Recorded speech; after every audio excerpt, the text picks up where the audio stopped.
Hello, YouTube channel CSR Transparent and Governance. So today we are going to discuss about some of the FAQs on Director KYC and Web KYC. So this compliance has to be done by every DIN and DPIN holder. The due date as usual is 30th of September 2022, but this time ROC has given an extension and now the due date is 15th of October 2022. So every DIN and DPIN holder must comply with the same. So let's go to the FAQ sessions. So this is the first part of the FAQ.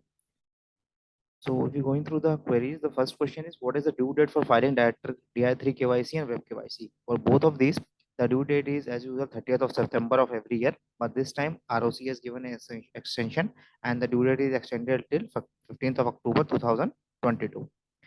Now the second one is who is required to file director DI-3 KYC and Web KYC. So every director or designated partner holding DIN or DP. For director, they are holding DIN, that is director identification number, and for designated partner it is called DP, designated partner identification number. For every director designated partner who is having DIN or DPIN who has been allotted on or before the end of financial year, that is on 30th 31st of March of every year, and whose DIN DPIN status is approved on that date, they would mandatorily required to file this DIR-3 form through form DIR-3 KYC or a web-based form web KYC. So let's say the third query is if a person has a DIN but is not a director or designated partner in any company or LP as on date of filing. So then it is required to file at DIR-3 KYC Web KYC. The answer is yes.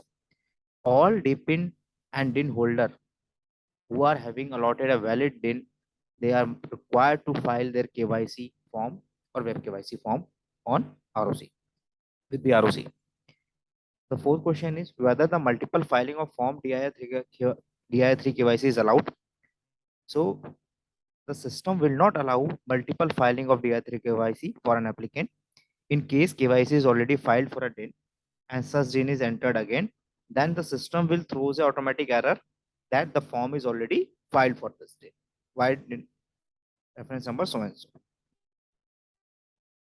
Next question is whether non-resident director can provide Indian mobile numbers. So in case the DIN holder is a resident of India, the address must be an address in India and mobile number must be an Indian mobile number. In case DIN holder is non-resident, the foreign address and foreign number shall be allowed. First, then you need to see the form. If there is any amendment, you have to comply with the same. As of now, the OTP issues are very much there. So if possible, try to enter an Indian mobile number. Next question. In case of having multiple DIN, let's say if a person having two DINs and have not filed director KYC, DI-3 KYC for any of the DIN and wants to surrender the DIN, but while filing the form DI-3 KYC, the DIN is not getting fulfilled, then what to do? In that case, if you have multiple DIN, let's say if a person having two DINs, then you need to retain the oldest one, which is allotted you first, and surrender the latest DIN, the earlier DIN, by filing DIR-5 form with the ROC or MCA portal. This is the way how you can avoid these issues and you can file your KYC. The next question is what will happen if DIR-3 KYC is not filed? So, there were several cases when we are not able to meet the deadline and KYC form is not filed. If the same is not filed within the due date, as usual, it is 30th of September of every year, but as of now, it's 15th October 2022. If you are not filing, no fee is payable. Okay. If you are filing the same on due date, on or before due date, then there will be no fee for the same. But yes, if you getting it delayed and file it is after the due date, if you are filing after the 15th October as of now, in that cases, your DIN status would be shows as deactivated due to non-filing of DIR-3 KYC. Further, to activate this, you have to pay a straight away fees of rupees 5,000 per DIN to the ROC. Further, there are certain more issues. If you are not filing your DIR-3 KYC on time, you will not be appointed as a director in any new company or LLP. Second, you will not be able to resign from any company or LLP because your DIN is deactivated due to non-filing of KYC. And for the company is not able to file any annual form with that particular DIN till your DIN is deactivated. And company shall not get any document signed from particular DIN also. And you are not able to mention your DIN on the particular any of the document of the office because it is deactivated. The next one is whether disqualified directors required to file after KYC or Web KYC. Yes, because the DIN is approved, the status will be approved. Whenever you are getting the OTPs, talk about the validity of the OTP. So the OTP is valid on email and mobile number, both is 30 minutes. After 30 minutes, that will be not valid to enter. The next one is who can certify the form. The filing director KYC form. Same shall be certified by professional called CSC association. You have CSC and file your form.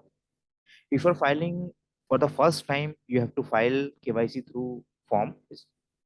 And if you're filing subsequent KYC for the second time, third time, fourth time, in that case, you can directly go to the Web KYC option. You can just fill the mobile number and the mobile number email ID will be filled there. You can just have to take the OTP from the concerned person and just put the OTP and the KYC will be done for that person. And one more update about the same. Now it is mandatory to file the KYC on MC V3 portal, not V2 portal, because MC V3 portal is activated now. So this is the basic information about the data KYC. So which we have discussed in the series in FAQs on data KYC and Web KYC. So if you have any query, just do let us know, comment us. So thank you everyone. If you like the information, you can like, share, subscribe, and thank you. Thank you so much.